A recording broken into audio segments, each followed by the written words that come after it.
Which is better, the new BMW M5 starting at $121,000 or the Mercedes AMG GT 63 SE Performance 4-door Coupe? Well, that's a short name, and it starts at nearly $200,000. But in this episode, we are gonna find out.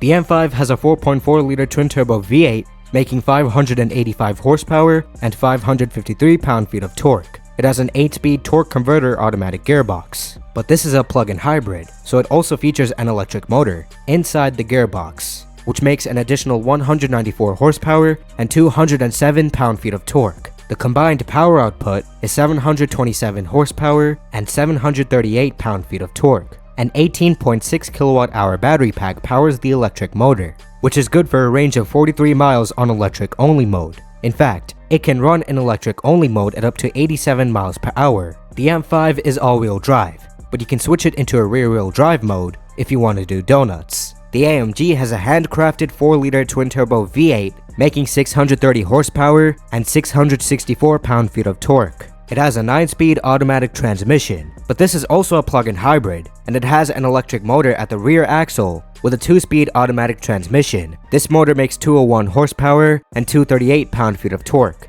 The total power output is 831 horsepower and 1032 pound-feet of torque. Crazy numbers. The electric motor is powered by a 6.1 kilowatt-hour battery pack, which is good for a range of only 7 miles in electric-only mode. This vehicle can run in electric-only mode at up to 81 miles per hour. Just like the M5, it's all-wheel drive, and it also has a rear-wheel drive mode if you want to do donuts. So then, how fast can these vehicles go? The M5 can go from 0 to 60 miles per hour in 3.4 seconds, but usually BMWs accelerate faster than claimed. Weirdly, the top speed is limited to 150 miles per hour. If you pay extra for the optional M Drivers pack, then the full 190 mile per hour top speed gets unlocked. The AMG is crazy fast. It can go from 0 to 60 miles per hour in 2.8 seconds. That is insane. It also has a top speed of 199 miles per hour. Crazy.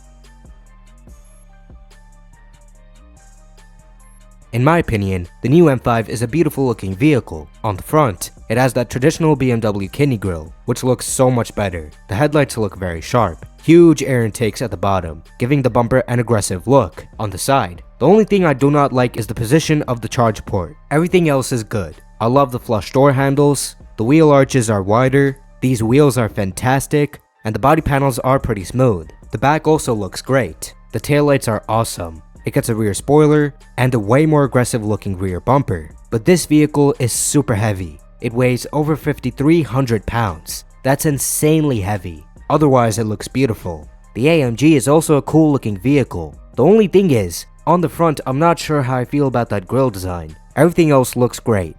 The headlights are very sharp, and the bumper design is pretty clean. On the side, this car looks sweet. The body panels are very smooth, and I love that. The sloping roofline looks excellent, and this vehicle gets sportier side skirts. However, on the back, I don't like how big the charge port is. But apart from that, the taillights look awesome, and the rear bumper has a more aggressive look to it. This is also a very heavy vehicle, but slightly lighter than the M5. It weighs over 5,200 pounds. Overall, these are both great looking vehicles, but I slightly prefer the look of the M5.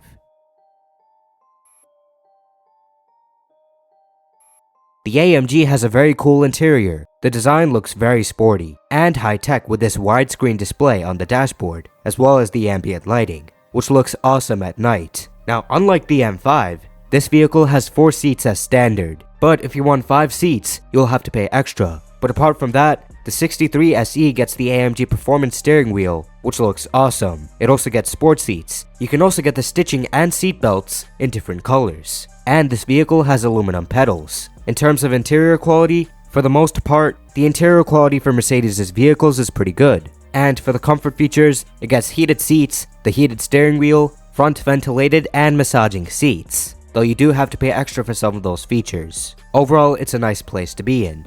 The M5's cabin is stunning. This is a beautiful interior. It looks especially good with the red leather, very high tech as well. with this huge widescreen curved display that features Apple CarPlay and Android Auto, and the ambient lighting. The ambient lighting in this vehicle is amazing. In fact, it's so good, it even looks great during the daytime. This is a wonderful place to be in. And you can never go wrong with BMW's interior quality. Their interiors have super expensive feeling materials, and they feel solidly put together. The M5 also has a lot of design upgrades in the interior as well. It gets the M Sport steering wheel, which looks fantastic. It gets sport seats, M-colored stitching on the seat belts, a slightly different looking center console, and aluminum pedals. For the comfort features, it has heated seats, front ventilated and massaging seats, and the heated steering wheel. Though like with the Audi, if you want some of those features, you will have to pay extra. Overall, this is a stunning cabin.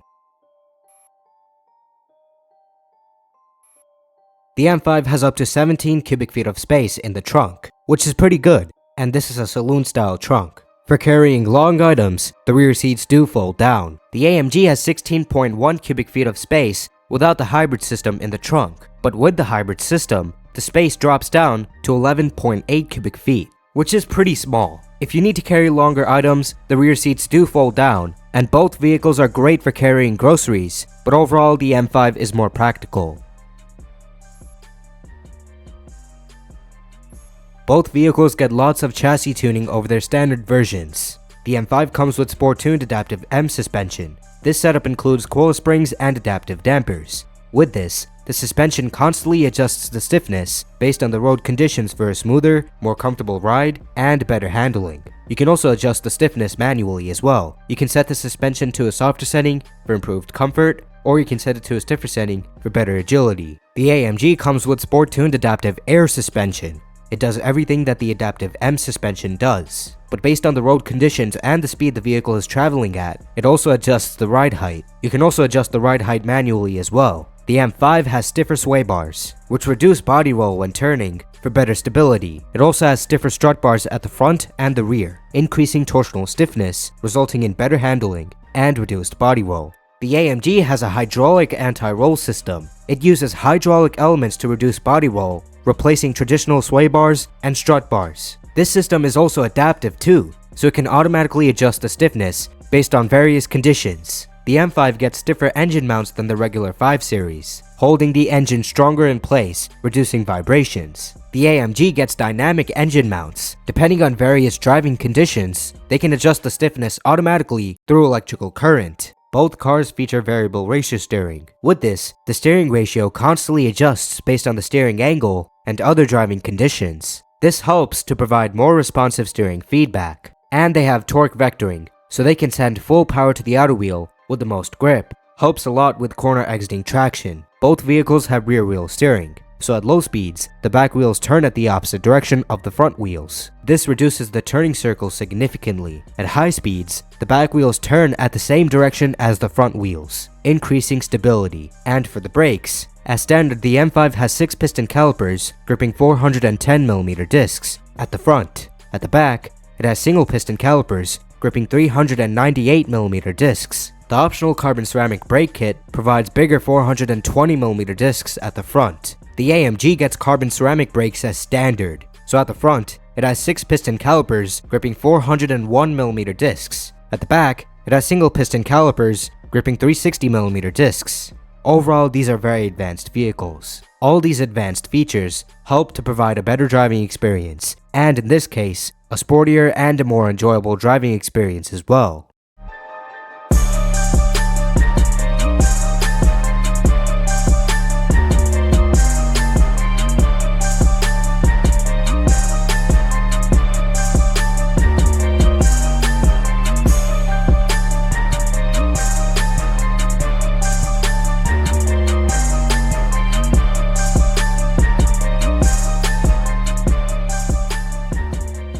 So which is better, the new BMW M5 or the Mercedes AMG GT 63 SE Performance 4-door Coupe?